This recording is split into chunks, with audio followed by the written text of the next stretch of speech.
It was a dark and stormy night, and there was lightning that rolled through the clouds above the Rocky Mountains. And I was sleeping in a cabin, and I wasn't sleeping well, so I decided to go out and watch the storm, knowing that in the Rocky Mountains, the storms come in late in the evening, and they go away before the morning. And on this particular night, I was running a 60-kilometer race the next day. And this race, I had been waiting to run for a very long time because it was in my home state, and it was very high altitude. So I had been training for this. I couldn't sleep. So I woke up, maybe after a few hours of sleep. I wasn't too hungry, but I was excited. And I went and I ate my lovely breakfast, oatmeal and nuts, some egg mashed up in there, and some peanut butter. I know that this sounds very delicious.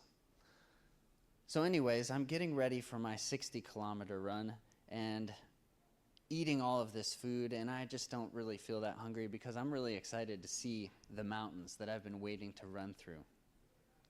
And so the day begins. And here I am, eating while I'm running. That right there is a pack of food in my hand that I'm munching on as I go up the mountains, enjoying the view, taking pictures with a big smile on my face. It was a fabulous day. As you can see, the storm was no longer there. Typical Colorado fashion.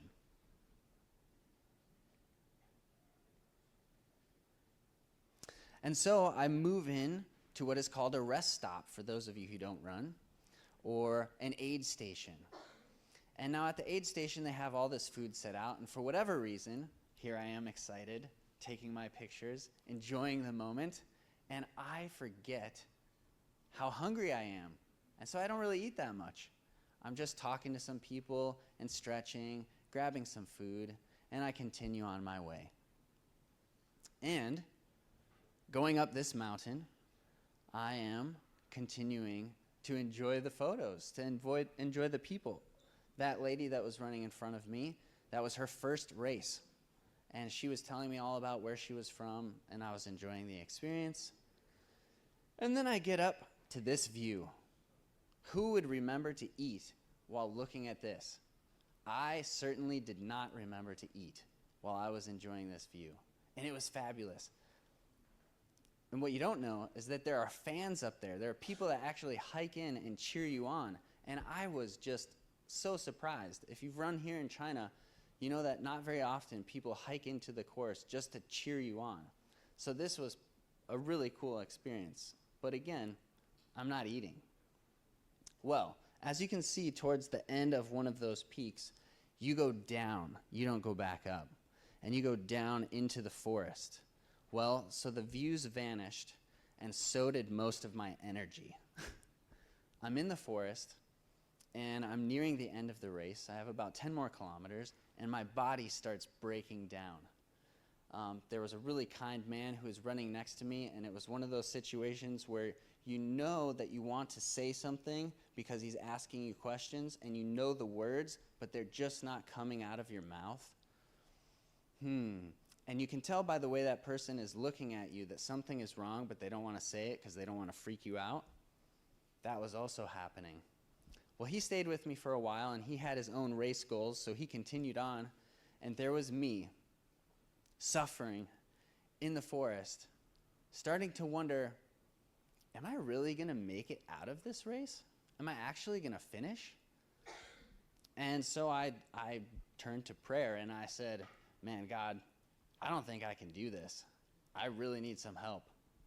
So fast forward, not sure how I made it, but I made it to the finish line. And my children, luckily, were there to point out the direction to which I needed to run and held my hand and helped me finish the race. And this is me eating food finally, telling my wife that this is stupid and that I'm never going to do this again. And she called me out and said, oh, so you're not going to sign up for any more races. Well, lucky me, I had already signed up for 2 more races in the fall. it was a bright and sunshiny morning, filled with friendship, and some more eggs, and some more rice porridge, and wonderful Chinese breakfast. Maybe that was the difference. So anyways, it's another 60-kilometer race, a little bit more altitude, and I'm eating very well with my friends. The race is in beautiful Jiangnan, and I am enjoying the views, except for one minor difference. This time, I'm eating. I'm always eating. I even call my children in the morning to say good morning in a part of the race, and I'm chewing food while I'm talking to them, asking how their breakfast is. And as you can see, Jiangnan is very beautiful, and I continue to work hard and climb the hills and enjoy what I train to do.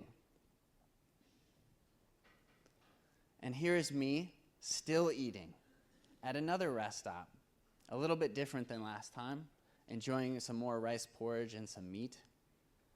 And then I cross the finish line, jumping, waving, just as happy, and enjoying it with some friends. Now, all of you probably think, what is the point of this? And I would mostly agree with you. So I'm assuming that most of you haven't signed up for any of these types of adventures or races. If you have, awesome. What a great experience. But we are all definitely a part of this race called life. And in this race, there's food. And as you can see in my races, that food does not last.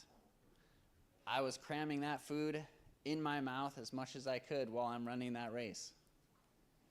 So in our life, we have physical food, but we also need spiritual food. We need something that feeds our hearts and our spirit. And so for me, I need a food that lasts. And so for me, I go to Jesus because he said, anybody who comes to me will never go hungry again. And I am the bread of life.